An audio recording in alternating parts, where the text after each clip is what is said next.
settled on the team? No, we haven't yet. What are the main points of contention? We're just going to wait and see the wicket tomorrow and probably have a bit more of a discussion about it tonight, but we're not going to announce it now. Lots of top order options, is that one of the points of discussion? Yeah, there's a few options. We've got obviously myself and Darcy, Usman, Stoyne, who's done it really well through the Big Bash. Alex Carey did it really well in the UAE for that last game that he played there at the top of the order. So yeah, there's plenty to think about and a few options that we can go with and a few combinations. So that's something that we'll think about a little bit more over the next few hours. And what's it mean with so many players who played the BBL in the last chunk of it coming into a T20 series? I think it's a good opportunity for guys to continue on that good form. Everyone who's here has played a significant role in their BBL franchises or in the Test series just completed as well. So I think that it's a good opportunity to play some T20 cricket, especially here against India, who are quality in their own conditions, well, everywhere to be fair. But after having a really good stint of T20, it's not often that we get a chance to prepare and have a tournament lead into international games. And Saul McIntyre down there, what was it like chatting to him? What were you guys talking about? We're talking through his surfing injury, how close he was to breaking his neck, and a little bit of cricket stuff, but not a huge amount. It's just great to have legends of the game around again, and he was out there just doing some catching work, some slip practice with Ash Turner. He was a great slipper in his own right, so anything that the guys can learn. I know Alex Carey was chatting to him about batting and specifically top of the order stuff, so I'm not exactly sure what their dialogue's been, but it's just great having legends around again. And the last one from me, you've been to India so many times. What about India makes it such a great place to live? I think just the passion of the cricket fans. Everywhere you go, you get treated really well, and I suppose the love that they have for cricket is something that we all have in common, and it's a great place to tour. It's a great place to play. It can be incredibly tough place to play at times, but that's why you love it. You play against the best opposition in their own conditions, which is always tough, but the people here make it very special. Aaron, what are you looking to get most out of the series in terms of your World Cup preparations? Yeah, obviously with the two T20s, it's a chance for guys to continue on their Big Bash form and test themselves against the best in the world in their own conditions. But in terms of the one-day stuff, I think it's a great opportunity for us to keep improving. I think in the series at home against India, we improved a lot from the series before, and there was some great progression made in where we want to be going over the next few months in particular. So it's a great opportunity for us to keep, I suppose, nailing down that pattern that we want to play and the style that we want to play leading into the World Cup. We've still got 10 internationals plus five other practice warm-up games before that first World Cup game. So there's still a fair bit of cricket to go, and as long as we keep tracking in the right direction and give India a really good fight and win this series, it'll be what it's all about. Aaron, you come here from the Big Bash, like you said. This time the Big Bash was bigger, but what is your take on the fact that attendance is kind of dwindled in places?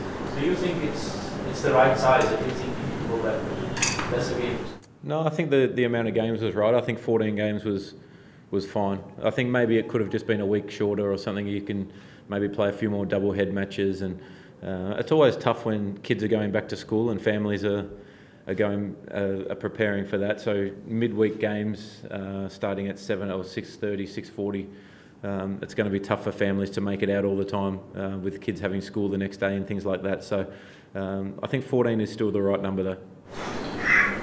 What about in terms of like getting a mental break between Big Bash and coming in? Like you spoke after sort of leading the Test team and getting back into Big Bash, and the benefits of just taking a break. Are you confident that all the guys sort of had that chance to reset? Yeah, I think the schedule that the Big Bash allowed towards, especially the second half of the tournament, when there was a lot of time between games, I think that's as good a freshen up as you get in the modern game, especially when you're playing all the time. I think I know at our franchise, the Renegades, it was quite a relaxed environment in terms of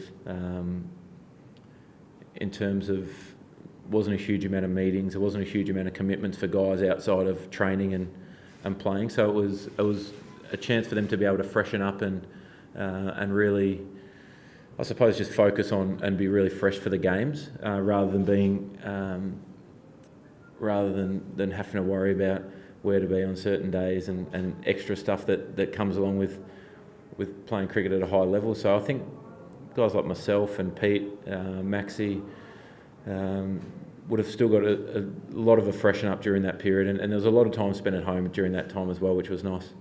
And how important it is, I suppose, like a similar theme, just looking at this year and how big it is and how much it's on to sort of keep the guys as fresh as possible, and how do you, like as captain, how do you involve yourself in those conversations, and how do you do it? Oh, you put a lot of faith in the coaching staff and the medical staff to monitor that and manage their workloads and things like that. But I think the thing we've got now after this series and after the UAE series is most guys have got April off, which will be a great chance for them to really freshen up and recharge and go again for what is going to be a huge 6 or 7 months for Australian cricket. So I know there's going to be guys that'll be here for the first half of the IPL and then be home by the start of May.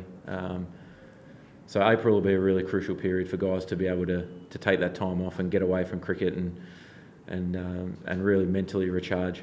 And just get back to the open combination. Is it the same with the one-day team, or do you have a bit of a clearer idea who we opening when you're in that series? Yeah, there's still a few options there. Again, in the one-day side, Darcy's here for the first couple, has covered for Sean. He's been exceptional when he's opened the batting, been obviously prolific in the middle order as well.